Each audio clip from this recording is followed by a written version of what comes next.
Whoever decided to build this Grenadier knew what they were doing. First of all, look at the steelies on the side. Coming around, first of all, you get the winch hook right here. On the side, you have the running boards. On the very sides of the door, check these out.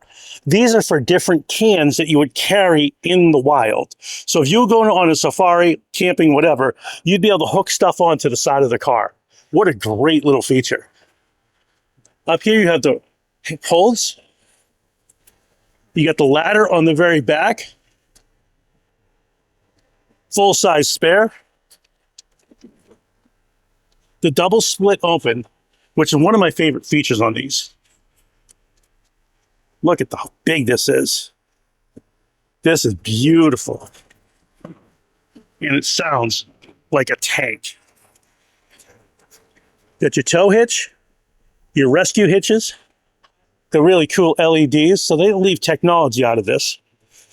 Over here, we've got more steelies, more side rails, but my favorite is the snorkel. So you could actually ford a river with water up to this high. So there's the top.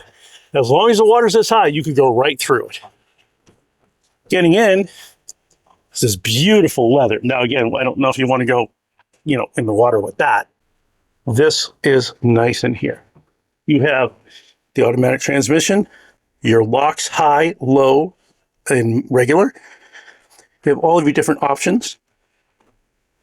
In here, you have your USB ports and cigarette lighter adapter. It also locks. Looking up here, this is for all of your other things that you might add, light bars and whatnot. So it's already pre-wired for all of that. Guys, this is $80,000. Come on. Normal glove box, climate control. The car is built like a tank. The back seat, you could grab right here if you want to get in. Back seat is plenty big. Couple of USBs, an AC volt for your house. So you could run some gear off of this. Super nice seat. Big interior with the little sunroofs. On the door, obviously your door controls. The seat, leather, adjustable. Here's your little horn. Cruise control. All of your climate controls. I love how they did everything so utilitarian and industrial. It makes it feel really special in here. So I love the infotainment system. You got your compass, obviously your phone holder.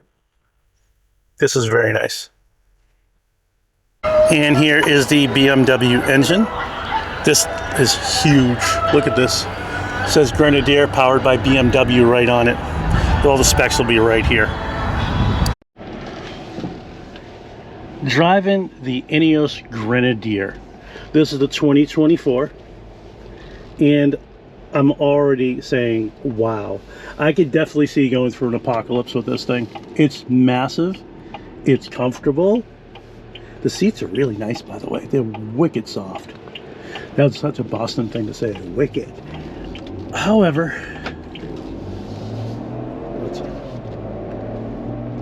first impressions, it's comfortable. Road noise is a little loud because of the tires. However, it's a beast, and you can feel how strong it actually is. I'm going to put all of the features right here, the engine size and whatnot, 0 to 60s, and the gas mileage. This is a true rock crawler. This is a true off-roader. You're not getting stuck in this thing. This is who people that own Jeeps call when they need to be pulled out of something, because it's a monster. You got your gears over here. You have all of the cool toys in it. Everything is so industrial looking, and it's got some pretty decent pickup. It's not going to be a world beater 0 to 60, which you don't expect it to be, but it drives nice. The center of gravity on this truck is just a little bit higher. You could definitely feel it, but it's not cumbersome. It's not unsteady on its feet. It's really, really planted to the ground, and you could feel that. The engine is very strong, being a BMW engine. And again, this is a 2024. So any issues the BMW used to have, they don't anymore. They've really done a good job of kind of ironing out the Vanos timing and whatnot. These engines are fairly bulletproof. It's spacious. The seat is so incredibly comfortable.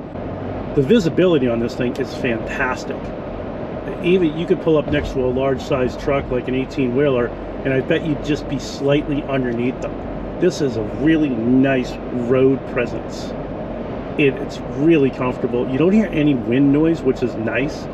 Usually flat windshield cars have that, annoying wind noise. This doesn't have very much at all, if any. It's so kind of insulated in here, and it's made like a tank, so you're not going to hear anything anyhow. And the tires, now that they're a little bit warmer, actually feel really nice and soft on the ground. There's no road noise at all.